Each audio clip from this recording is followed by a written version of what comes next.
Hello students, how are you?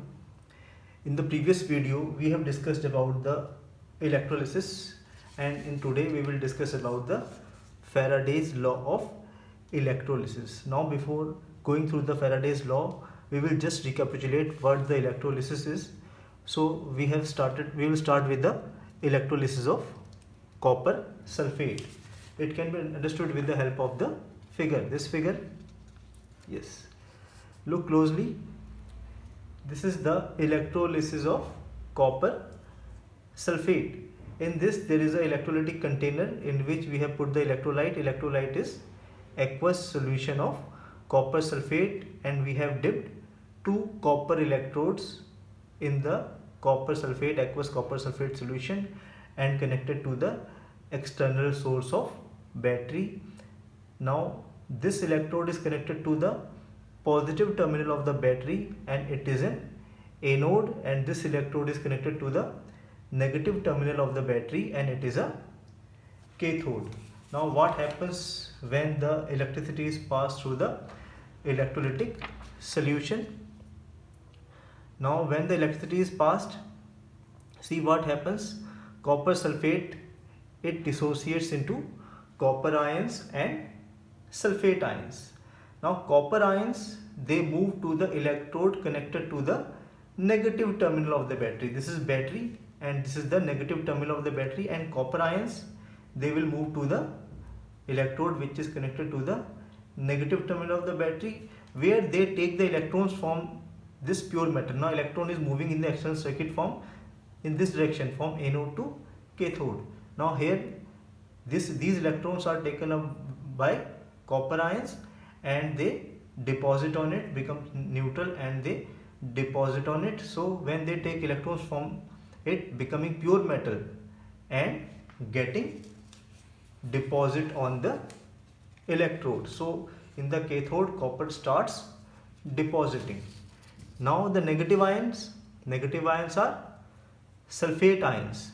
They will move to the electrode connected with the positive terminal of the battery. Now this is the positive terminal of the battery, and the sulfate ion will move to this, where they will give up their electrons to this anode. So they will lose electrons to this electrode, and when they lose electrons, they will become sulfate ions to sulfate radicals. Sulfate radicals, they are highly unstable. Now these sulfate radicals, they cannot exist in electrically neutral state. Sulfate ions exist but sulfate radical does not exist. They immediately attack the metallic copper. Here they will attack the neutral metallic copper and forms copper sulfate, which again get dissolved in water. So they take up copper from this electrode and form copper sulfate, which get dissolved, and copper start depositing at this. So in this way, copper start dissolving from this anode and start depositing at this cathode. Now the current flows through the external battery. This current flows through the external battery and fully depends on how many electrons get transferred from anode to cathode. More the number of electrons transferred from this, so more current will pass. Now for every copper ion, 2 positive ion, there would be 2 electrons transferred. So each copper ions here, it will take 2 electrons and get deposit. 2 electrons it will take from this external circuit, which comes from external circuit. So for every 1 copper ion deposited as copper metal, 2 electrons will be taken up. Now each electron carries a charge of what?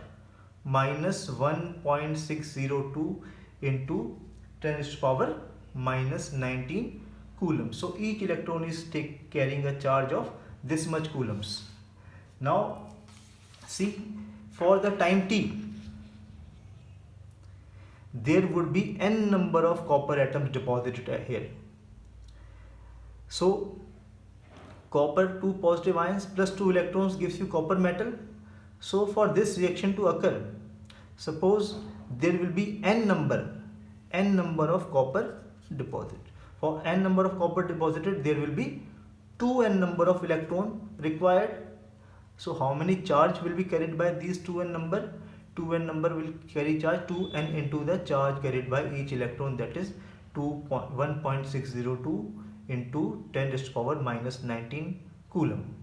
So we can conclude that the mass of copper deposit is a function of the atoms of copper deposited, and which is also depends upon the quantity of charge passed. So mass of copper deposited is directly proportional to the quantity of electricity passed. So more is the quantity of electricity is passed through the external circuit, more is the mass of copper deposited at cathode, and more will be dissolved from anode.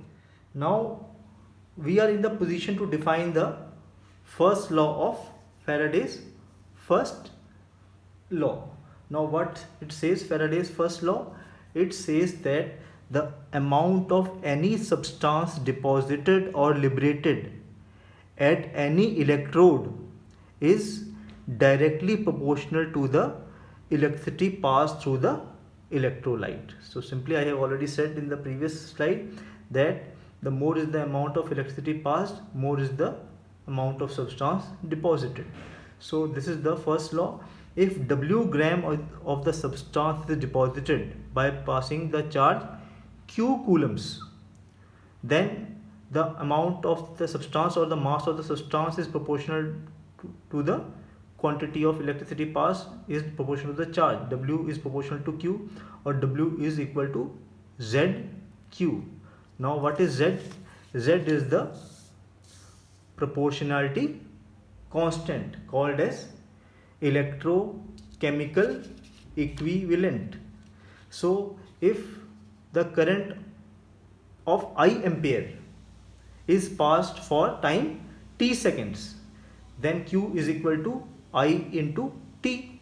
Charge is equal to current into time. Now from the first law, W is equal to Z into Q.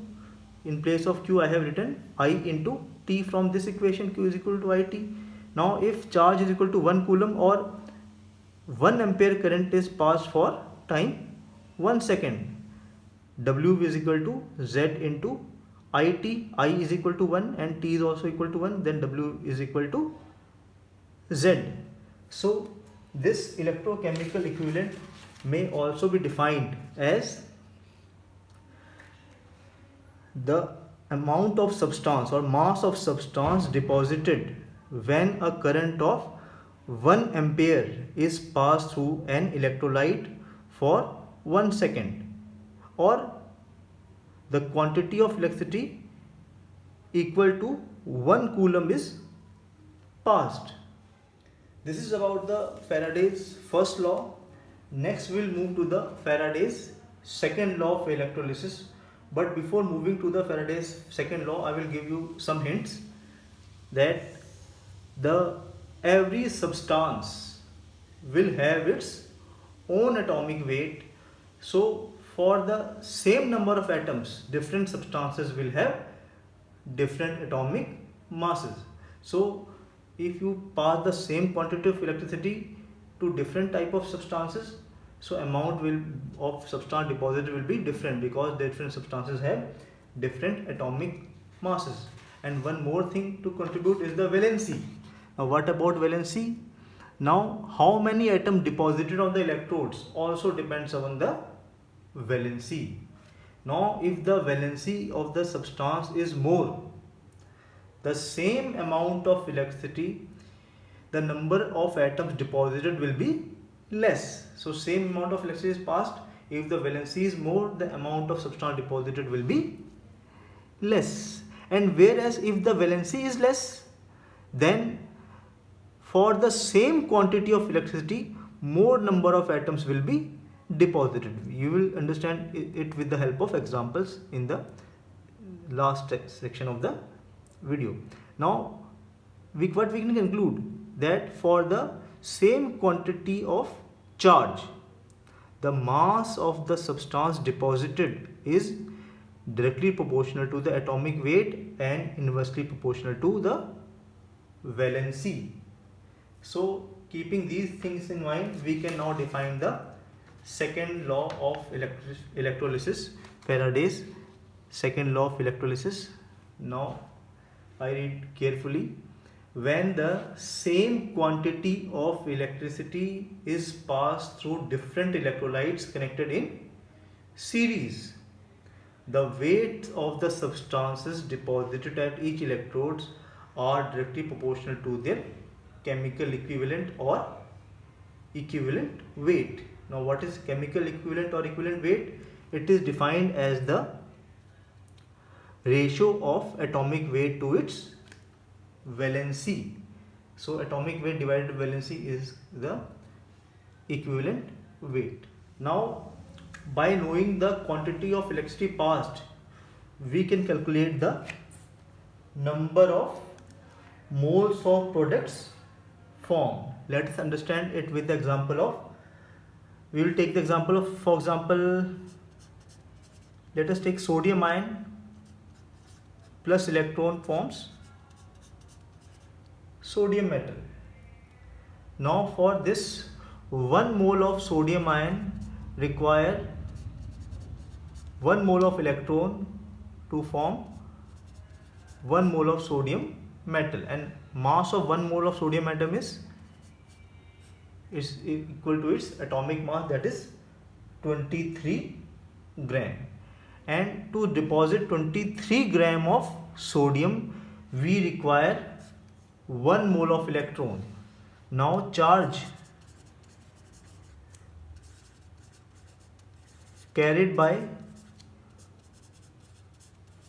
1 mole of electrons, this is equal to, charge carried by 1 electron is 1.602 into 10 power minus 19 coulomb. This is the charge carried by 1 electron.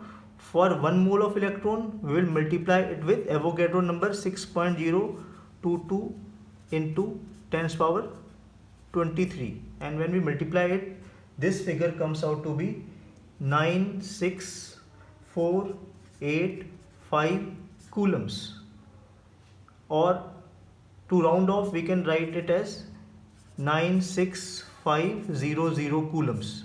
So this figure 96485 or 96500 coulombs, this much charge is equal to 1 Faraday. This is equal to 96500 coulombs per mole. This is the charge carried by